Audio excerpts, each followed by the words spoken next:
टी24 की खास पेशकश अनुभव में आज हमारे बीच है अनिल वर्मा जी, जो कि एक अभिनेता है। उन्होंने चिड़ियाघर, क्राइम पेट्रोल, सीआईडी, इच्छा प्यारी नागिन, सावधान इंडिया जैसे प्रसिद्ध टीवी सीरियल्स में अभिनय किया है। आइए मिलते हैं अनिल वर्मा जी से। नमस्कार, मैं निशा ITV24 की खास पेशकश अनुभव में आप सभी का स्वागत करती हूँ। आज हमारे साथ अनिल वर्मा जी हैं, जो किसी परिचय के मोहताज नहीं है। इन्होंने अपने क्षेत्र में एक अलग ही मुकाम हासिल किया है। इन्होंने CID, सावधान इंडिया, चिड़ियाघर, एक था राजा एक थी रानी जैसे सीरियलों में काम किया है। आज हम बात करेंगे इनके जीवन के बारे में, इनके संघर्ष के बारे में और इनके संघर्ष भरे दौर में इनका क्या अनुभव रहा है, ये हमारे साथ साझा करेंगे। मैं आपका बहुत बहुत स्वागत करती हूँ अपने कार्यक्रम अनुभव में। Thank you ma'am. सर, इस लाइन में आपने शुरुआत कहाँ से की थी? मैम, मेरी शुरुआत आई थिंक +2 या BA के दौरान हुई थी और एक ग्रुप था जनाट्य मंच, उनके साथ एक थिएटर की पहली वर्कशॉप की। जी सर।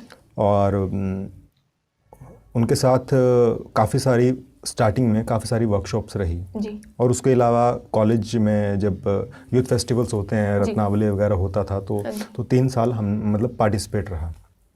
उसके बाद किसी ने कहा कि अगर आप थिएटर ही कर रहे हैं तो मतलब, क्योंकि प्लेज उस दौरान बहुत सारे हम लोग प्ले में ही पार्टिसिपेट करते थे, तो किसी ने कहा कि यार आगे अनिल, इसकी एजुकेशन भी है, तुम वो कर लो। तो उसके बाद मैं MA थिएटर मैंने PU चंडीगढ़ से किया जी। और उसके बाद मैं फिर पास आउट, मतलब जब पास आउट हुआ मैं, उसके बाद सीधा मैं मुंबई गया जी सर। वहाँ से एक आई थिंक प्रोफेशनली वो चीज़ें शुरू हुई जी सर। जी। तो सर, मुंबई के माहौल में आपने अपने आप को कैसे एडजस्ट किया और उसके लिए कितना टाइम लगा आपको? मुंबई में एडजस्टमेंट तो अभी भी रहती है, क्योंकि वहाँ यहाँ के दौरान, मतलब यहाँ और वहाँ में, क्योंकि मैं हरियाणा से हूँ तो यहाँ और वहाँ में बहुत फ़र्क है, क्योंकि बचपन से हम लोग जिस माहौल में रहते हैं उसी माहौल में ढल जाते हैं।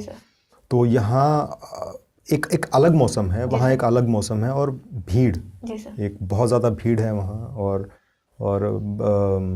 मतलब बहुत सारी चीज़ें हैं जो मुश्किलें जिनकी अभी भी रहती हैं मुझे तो जी। मतलब कहीं ना कहीं अभी भी आप एडजस्ट करने में लगे हुए हैं वहाँ? हाँ, बिल्कुल। जी। आपका मतलब इस लाइन में बचपन से ही आपकी रुचि थी, या फिर जैसे आपने किसी से प्रेरणा मिली, या फिर कैसे आपका इस लाइन में? जी, बचपन से तो नहीं, खैर हाँ, बट एक्टिंग के रिगार्डिंग बहुत सारी फिल्में थी जो मैं देखता था जी सर। बहुत सारे सीरियल्स थे जो मैं रेगुलर देखता था जी सर। तो बस ऐसा कुछ था, कभी ऐसा सोचा नहीं था कि मैं एक्टिंग ही करूँगा। हाँ, कुछ अलग करना चाहता था। शायद वो चीज़ मुझे तब मिली जब मैं जिस वक्त पे मुझे, मतलब मैं इस फील्ड से कनेक्टेड हुआ जी सर। तो ये चीज़ें रही। तो पहला ब्रेक जब आपको मिला, वो कैसे मिला और कहाँ, क्या मतलब शुरुआत क्या थी उसकी? मुंबई में जी सर। मुंबई में पहला ब्रेक मुझे आई थिंक सावधान इंडिया मिला था जी सर। वो 4 दिन का एक नेगेटिव कैरेक्टर था जी। और वो था आई थिंक 2012 में। तो मुझे पहली बार जब टेलीविज़न पे आने का मौका मिला, और मैं बड़ा खुश था कि भाई टेलीविज़न पे आएगा, भाई फ़ोन कर रहे हैं अगर, भाई तेरा भाई टेलीविज़न है भाई, है ना जी सर। तो वो चीज़ें जी। तो बहुत से युवा सर इस अभिनय के क्षेत्र में जाना चाहते हैं, तो उसके लिए उनको कितना स्ट्रगल करना पड़ सकता है? जी देखिए, अभिनय के क्षेत्र स्ट्रगल तो हर एक फील्ड में है, बट ये है कि ये फील्ड थोड़ी अलग है। मतलब एक आम इंसान की जो सोच या समझ होती है उससे अलग एक आर्ट फील्ड है। हाँ जी।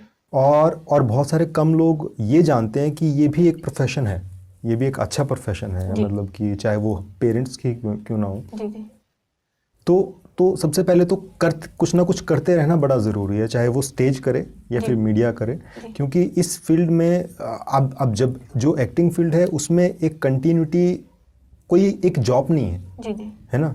ये प्रोजेक्टली काम होते हैं कि एक अगर आपको प्रोजेक्ट मिला, वो आपने किया, फिर आप अगला काम करेंगे और अपनी मर्जी से करेंगे, है ना। कोई किसी ऐसे काम के आपको पैसे भी मिल रहे हैं जो आप मज़े से करते हो, तो इससे अच्छा तो कोई प्रोफेशन नहीं हो सकता मेरे जिसमें आपका इंटरेस्ट है वो काम मिले तो फिर हाँ, तो वो अच्छे से कर पाएगा, मज़े लेके कर पाएगा और मतलब उसको जी पाएगा जी सर। जी।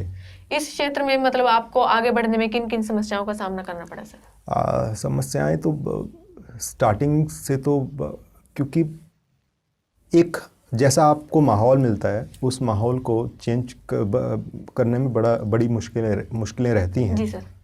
चाहे वो आपके आस पड़ोस की हो कि जैसे दोस्त होता है, भाई मैं एक्टिंग करूँगा, अरे चल यार क्या बात कर रहा है, हैं एक्टिंग करेगा, है ना। तो ऐसी ऐसी छोटी छोटी उसकी घरेलू एक ज़िंदगी होती है, वो कुछ अलग होती है। जी सर। कि बेटा क्या करता है, कहता है बेटा एक्टिंग करता है सर। तो वो एक शब्द जो इस्तेमाल होता है वो बहुत अलग अलग जगह अलग अलग रूप ले लेता है। जी सर। जी सर। तो बहुत सारी चीज़ें हैं ऐसी छोटी छोटी जो इंक्लूड होके वो आगे चलती रहती हैं। है। जी जी जी। जैसे आपने थिएटर किया है सर, आपने बताया, तो थिएटर से निकल के उस कैमरे के सामने आने में आपको मतलब कैसे चैलेंज आपने वो फेस किया है? चैलेंज तो ये था कि एक मेरा ऐसा था कि मुझे फोटोग्राफी का बहुत शौक था। मतलब उससे पहले से ही एक कैमरा के साथ एक कनेक्शन था कि फोटोज़ क्लिक करवाना, यार भाई एक फ़ोटो खींच दे यार, 1 मिनट रुक, चश्मे में खींच दे यार, है ना। कैमरे से पहले से ही दोस्ती थी आपकी? हाँ, एक रिलेशन था। जी जी। तो ये नहीं पता था कि मैं मतलब धीरे धीरे समझ में आया कि यार तुम कैसे दिखते हो कैमरा के सामने।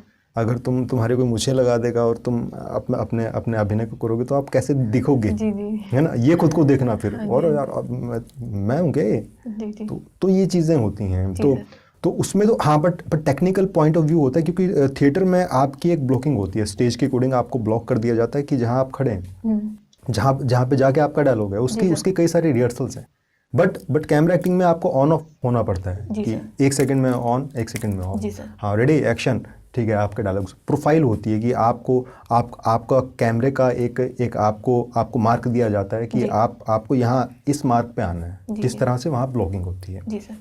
और जब काम करते रहे तो जैसे बहुत सारी चीज़ें पहले भी सीखी थी MA के दौरान भी, बट पहली बार मुंबई में पता लगा कि आंखें भी काम करती हैं। तो वो लोग, उनका तो इतना भी मतलब स्टेज के अकॉर्डिंग आपको एक ब्रॉड एक जक्चर लेना पड़ता है, आपको बॉडली भी राजा लगना पड़ता है, तो या फिर बहुत सारी चीज़ें होती हैं। बट उसमें आपने आँखों को हल्का सा ये भी किया तो इतने में बहुत सारी चीज़ें निकल सकती हैं। जी सर। तो कुछ आसानी रही, कुछ मुश्किल रही। तो जैसे हरियाणा में भी अपनी जो इंडस्ट्री है सर, उसको कहाँ पाते हैं आप मुंबई के उसमें काम करके? देखिए हर जगह का एक अलग वो होता है। बेसिकली हम जितने भी हम लोगों ने फिल्में देखी हैं ना बचपन से, वो उसमें हमें ये पता है कि फिल्मों में समुद्र होता है और ये ऐसा होता है, या टैक्सी होती है, ये माहौल ऐसा होता है, ये बार होती है, ये तो वो माहौल जो है वो मुंबई में स्टार्टिंग से वो सेटअप है, ऑलरेडी है। तो वही धीरे धीरे डेवलप होती रही चीज़ें। तो उसके अकॉर्डिंग तो वो एक गढ़ है, वो स्टार्टिंग से ही था। हाँ, बाकी उसके अपोजिट अगर हम यहाँ देखें तो यहाँ भी काम हो रहा है, नो डाउट। और बॉलीवुड की भी जितने भी लास्ट टाइम पे जितनी भी फिल्में रही वो हरियाणा बेस्ड ही रही। जी। शोज़ भी रहे, टेलीविज़न शोज़ रहे जिसमें हरियाणवी भाषा का इस्तेमाल भी किया गया, और यहाँ का जो एटमॉस्फेयर है उसको भी दिखाने की कोशिश की गई। और बाकी अभी यहाँ के लोग भी लगे वहाँ तक पहुँचने के लिए अभी वक्त है, बट ये है कि बहुत अच्छा काम कर रहे हैं हम लोग। जी सर। जी। मतलब अभी अपनी जो हरियाणवी इंडस्ट्री है वो कहीं ना कहीं मुंबई से तो अभी है थोड़ी, हाँ कहीं ना कहीं तो मतलब टाइम लगेगा, थोड़ा टाइम, मुझे तो ऐसा लगता है। जी सर। जी।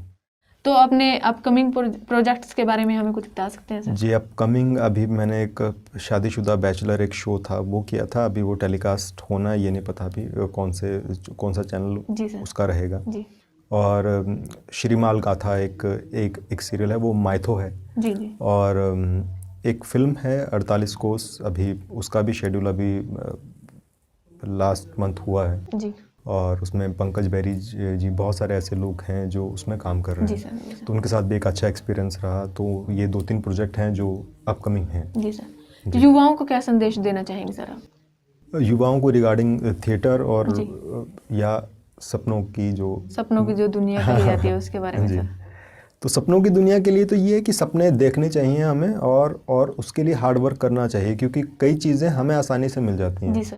कई चीज़ों के लिए हमें मेहनत करनी पड़ती है, क्योंकि हर एक चीज़ को समझना भी ज़रूरी जी है सर। कि वो अभी कहाँ है और वहाँ तक पहुँचना है तो कैसे कैसे पहुँचा जी जाएगा। तो इतना कुछ, हाँ, मेरे अकॉर्डिंग कुछ मुश्किल नहीं होता। जी सर। करने की शुरुआत करना बड़ा ज़रूरी है कि जी कुछ भी अगर शुरू करें तो कर दें शुरू। जी सर। मतलब ये ना कहें कि मैं परसों शुरू करूंगा या फिर मैं उससे अगले दिन करूंगा। मतलब जो मन में सोच रहे हैं उसको करने की सोचे, ये हाँ, नहीं है भाई आपने। क्योंकि प्रैक्टिकली ही होता है जी सब, सर, जी वरना सर। वो, क्योंकि आपका थॉट तो 1 सेकंड में आता है और 1 सेकंड में गायब है। जी तो जब तक प्रैक्टिकली वो नहीं होगा तब तक वो जी सर। अप्रूव नहीं है मेरे तो ख्याल सर से। आपने अपने विचारों को हमारे दर्शकों के साथ साझा किया, इसके लिए मैं आपका बहुत बहुत धन्यवाद करती हूँ। Thank you. ये थे हमारे साथ अनिल वर्मा जी, जिन्होंने अपने विचारों को हमारे साथ साझा किया। आशा करती हूँ कि आपको इनसे बहुत कुछ सीखने को मिला होगा। आज के लिए बस इतना ही, फिर हाजिर होंगी अपनी खास पेशकश अनुभव में। इसी तरह की लेटेस्ट न्यूज़ अपडेट के लिए हमारे YouTube चैनल को सब्सक्राइब कीजिए और बेल आइकन को दबाना ना भूलें।